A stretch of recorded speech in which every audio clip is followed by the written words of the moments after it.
Hello hi friends. ఇలా చేస్తే fish curry super టేస్టీగా ఉంటుంది. ఒక్కసారి చేస్తే మళ్ళీ మళ్ళీ చేస్తారు. ముందుగా మనం అల్యూమినియం గిన్నె తీసుకుంటాం. దాన్ని తీసుకొని స్టవ్ వెలిగించి స్టవ్ పైన పెట్టేసి దాన్ని కొంచెం హీట్ చేస్తాం అనమాట. హీట్ చేసి మనకి చేపల కూర వండే ముందు కొంచెం మసాలా కావాలన్నమాట. ఆ మసాలా తయారు చేసుకోవాలంటే అందులోకి మనం వెల్లుల్లిపాయలు, తర్వాత మిరపకాయలు, ధనియాలు, మెంతులు, కొంచెం జీలకర్ర. దీన్ని మనం ఏం చేస్తామంటే లో ఫ్లేమ్లో పెట్టుకొని చక్కగా నీట్గా కూడా దాన్ని రోస్ట్ చేస్తాం అనమాట. మరీ హై ఫ్లేమ్లో ఉండకూడదు, మరీ లో ఫ్లేమ్లో ఉండదు, మీడియంలో ఉండిన తర్వాత దాన్ని నీట్గా రోస్ట్ చేసుకొని చక్కగా అది బాగా రోస్ట్ అయిన తర్వాత ఒక రోకలు లేదంటే మన దగ్గర మిక్సీ ఉన్నా పర్వాలేదు, అందులో వేసుకుని ఇలా మెత్తగా తయారు చేసుకుని పక్కన పెట్టుకోవాలన్నమాట. స్టవ్ మీద పాత్ర పెట్టి దాంట్లో కొంచెం నూనె వేడి చేయాలన్నమాట. తర్వాత మనం ఏం చేయాలంటే ఒక గిన్నె తీసుకొని దాంట్లో చింతపండు వాటర్ వేసి చింతపండుని నానబెడితే మంచి అది చింతపండు వాటర్ తయారవుతుంది. అది మనం గిన్నెలో పెట్టుకోవాలన్నమాట. తర్వాత మనం ఆల్రెడీ ఈ నూనె వేడైంది కదా, వేడైన దాంట్లో ఒక ఉల్లిపాయ తరిగి చిన్న చిన్న ముక్కలు కోసుకొని అలాగే ఒక పచ్చిమిరపకాయని దీంట్లోని ఇలా వేపుకోవాలన్నమాట. ఇలా చక్కగా నీట్గా కొంచెం లైట్ బ్రౌన్గా వచ్చినప్పటి వరకు దాన్ని మనం వేపుకొని తర్వాత అందులో మనం ఒక 2 ఉల్లిపాయలు, ఒక 2 వెల్లుల్లిపాయలు వేసి పచ్చిమిరపకాయలు కూడా వేసుకొని దాన్ని ఏం చేస్తుంటే మిక్సీలో పేస్ట్ ఆడుకుని తర్వాత ఆ పేస్ట్ని ఇలా దీంట్లో వేసుకొని ఆల్రెడీ ఉల్లిపాయలు ఒక పచ్చిమిరపకాయ చూడాలి. ఆ పచ్చిమిరపకాయలు ఈ తాలూకు పేస్ట్ చూస్తే ఒక మంచి కాంబినేషన్ అనమాట. చాలా బాగుంటుంది. ఇలా తయారు చేసుకొని దాన్ని కొంచెం లైట్ ఎల్లో కలర్ ఇలా వచ్చిన తర్వాత మన దీంట్లో ఉప్పు తర్వాత కారం వేసుకొని దాన్ని మళ్ళీ సేమ్ కలుపుకొని దాంట్లో మనం ఒక 2 టమాటీలు గుజ్జు చేసుకొని పేస్ట్ చేసుకొని దాన్ని కూడా మనం ఇలాగే కలుపుకోవాలన్నమాట. కలుపుకొని దీంట్లో ఆయిల్ తేలినంత వరకు దాన్ని ఉడికించాలి.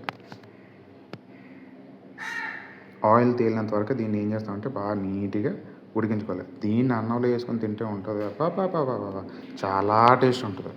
దీంట్లో మనం ఏం చేస్తామంటే చక్కగా బాగా ఆయిల్ పైకి తేలిపోవాలన్నమాట. ఆయిల్ పైకి తేలినంత వరకు మనం దీన్ని కలుపుకోవాలన్నమాట. ఇప్పుడు దీన్ని ఒకసారి కలుపుకొని చక్కగా ఒకసారి మన దగ్గర ఆల్రెడీ చింతపండు మనం తయారు చేసి పెట్టుకున్నాం కదా, ఆ చింతపండు ఒకసారి కలుపుకొని నీట్గా ఆ చింతపండు రసాన్ని దీంట్లో వేసేయాలన్నమాట. అసలు చేపల పులుసుకి టేస్ట్ వచ్చేదే చింతపండు రసం అనమాట. ఇప్పుడు ఈ 2 కాంబినేషన్ ఎలా ఉంటుందంటే మామూలుగా ఉండదు. ఆడవాళ్ళకైతే ఇంకా పిచ్చి వచ్చేస్తుంది ఈ టేస్ట్. మగవాళ్ళకంటే తెలియదు కానీ ఆడవాళ్ళైతే ఈ టేస్ట్ని చూసి గిలగిల కొట్టుకుంటారు, నాకు తెలిసైతే. ఇప్పుడు దీన్ని చాలా చక్కగా చూడండి ఎంత నీట్గా తయారైందో. దీన్ని అలా మెల్లగా ఒకే విధంగా కలుపుకొని దీంట్లో మనం వాటర్ మీరు ఎంత కావాలితే అంత వేసుకోవచ్చు అనమాట. ఒకరికి ఏం చేస్తారంటే కొందరికి టైట్గా ఉండాలి పులుసు, కొందరికి కొంచెం లూజ్గా ఉండాలి, కొందరు ఇంకా కొంచెం చారు టైప్లో పెట్టుకుంటారు. పులుసు ఎక్కువ పెట్టుకుంటే చాలా బాగుంటుంది అదైతే. ఇంకా ఇప్పుడు ఆల్రెడీ మనం ఇందాక పేస్ట్ అదే మసాలాను తయారు చేసుకున్నాం కదా, ఆ మసాలా ఇందులో వేసుకున్నాం అనమాట. వేసుకొని ఇప్పుడు దీన్ని ఒకసారి బాగా కలుపుకొని బాగా మరగనివ్వాలన్నమాట.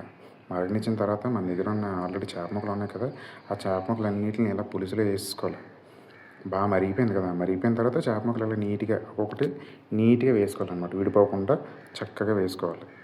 చక్కగా వేసుకొని చూడండి ఒకసారి ఎంత చక్కగా నీట్గా ముక్కలు వేసుకున్న తర్వాత పులుసు ఇంకా ఇప్పుడు ఆల్రెడీ అంటే చేప ముక్కలు ఇందాక బాగా మరిగింది కదా, ఆ మరిగిన దాంట్లో మనం ఏంటంటే చేప ముక్కలు వేస్తాం. ఆ చేప ముక్కలు వేయబడి దాంతో హీట్ అంతా తగ్గిపోయింది అనమాట. ఇప్పుడు ఇది ఒకసారి బాయిల్ అవుతుంది. ఇప్పుడు బాయిల్ అయిన తర్వాత చూడండి ఎంత చక్కగా నీట్గా చక్కగా బాయిల్ అయిపోయి ముక్కలు అవిని.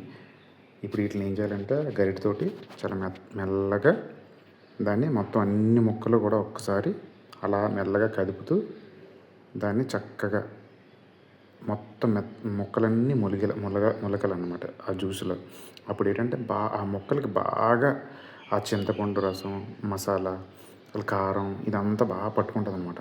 ఆ టేస్ట్ చూస్తే మామూలుగా ఉండదు. చూడండి ఎంత నీట్గా ఉందో, చక్కగా ఉంది జ్యూస్. దీంట్లో ఇది అన్నంలో వేసుకొని తింటూ ఉంటుందండి. బాబా బాబా చాలా బాగుంటుందండి.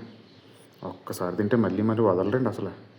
అలాగే ఈ వీడియో నచ్చినట్లయితే లైక్ చేయండి, కామెంట్ చేయండి, సబ్స్క్రైబ్ చేయండి. అలాగే మరిన్ని వీడియోల కోసం మమ్మల్ని ఫాలో అవ్వండి. నమస్కారం అండి అందరికీ.